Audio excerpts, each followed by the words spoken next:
My name is Sonya Felton. I'm the Administrative Support Coordinator for the Office of Grad Studies at Cal State University in Fullerton. And a number of issues have arisen from our Graduate Student Success Center, and this presentation goes through those issues and possibly how to solve them. So I'm going to give a little brief introduction and some background, as well as summarize the problem and analyze the situation. We're going to go through some of the problems and how to possibly solve them, as well as applying the solution. So the Graduate Student Success Center was founded by the Office of Grad Studies under the SOAR grant, which stands for Strengthening Opportunities and Resources. The grant was from the U.S. Department of Education. It's a Title V grant, and it's about promoting post-baccalaureate opportunities for Hispanic Americans. The goal of the grant is to increase the number of Hispanic and financially disadvantaged students who enroll in and achieve a graduate degree. The purpose of the center, the reason the center was built, is that it's a multi-purpose area for graduate students to study and network. They also have access to other resources such as tutoring, advising, mentorship, workshops. They have access to possible graduate assistantships, as well as just a meeting space just for grad students. And it is located in the university library. The Success Center has a staff of about 5 graduate assistants. There's a graduate advisor, program manager, and then the director of the Graduate Studies Office. So this is just a brief picture of what it looks like. It's located in the library. It's on the 3rd floor in PLS 365, and again, it is solely, the sole purpose is for grad students. So the problem. Numerous issues have arisen among the staff members. There's lack of communication. So messages are not being delivered between shifts and staff members. Staff are not relaying what's going on between their shifts, and so a lot of when new staff members are coming on, they don't know what's been going on when problems or questions arise. There's also disrespectful behavior. So a lot of the graduate assistants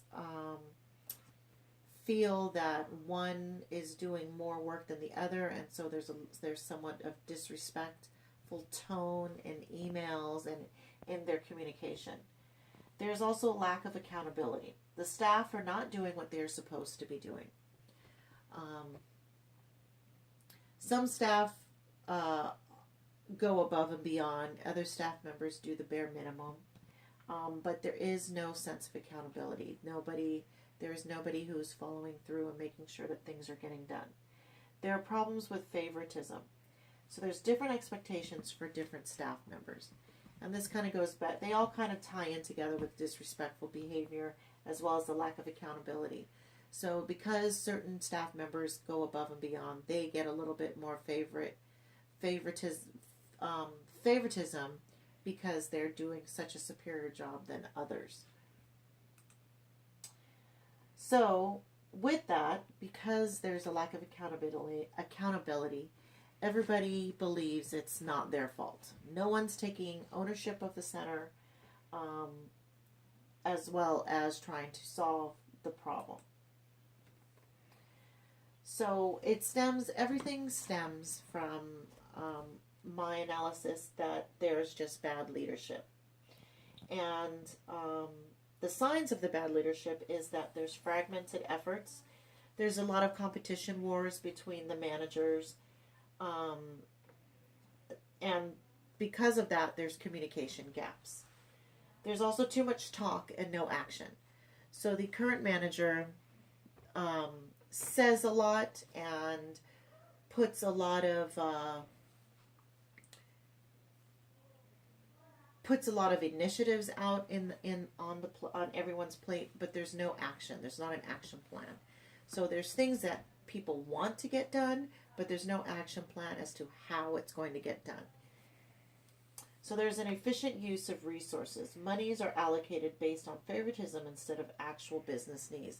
So again, students who come with suggestions on things that need to be done, those students that are looked upon as doing a very good job usually get what they need. The ones that seem like they're not as stellar are usually not considered or overlooked.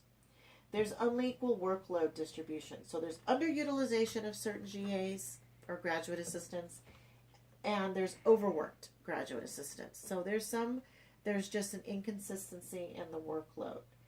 Lack of collaboration. There's little to no sense of unity among the team. Everyone feels that they're kind of on their own.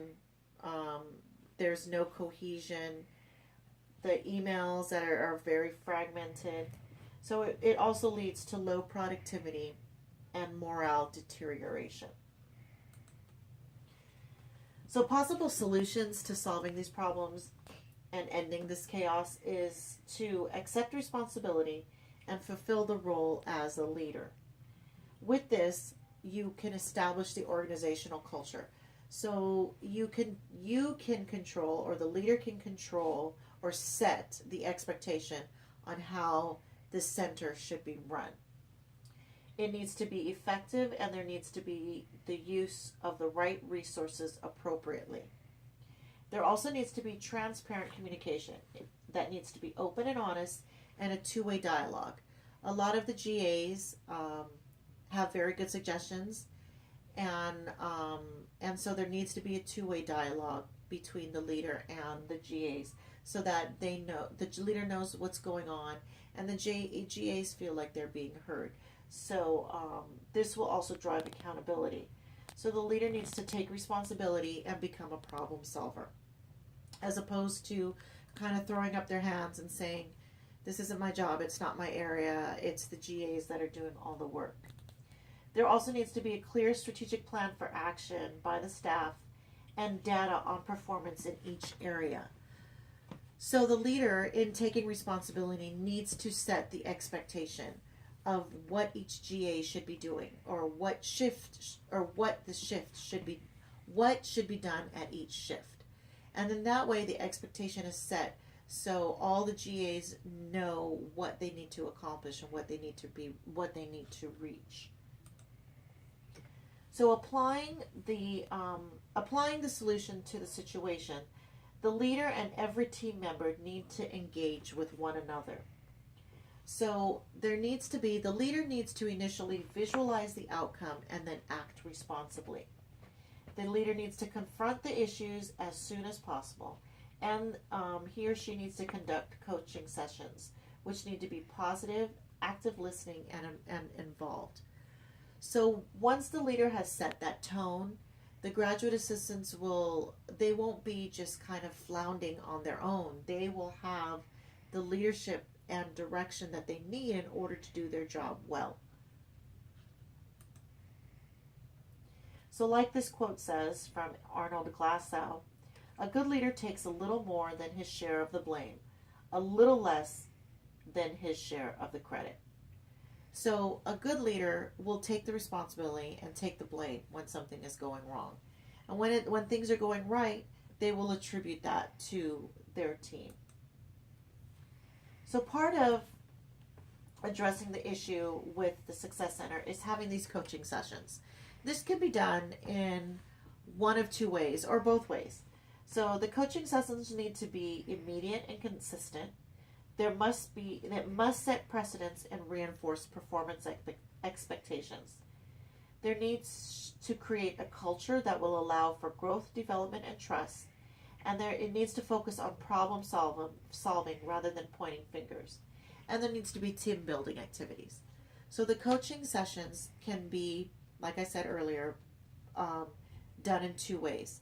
There can be a team meeting, or what we call right now a staff retreat, where we have team building activities so that the team can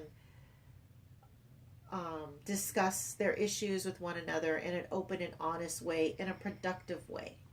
And with that, we can then move those issues into creating the solution, which will then create the expectation and and set precedents on how things should be run within the center.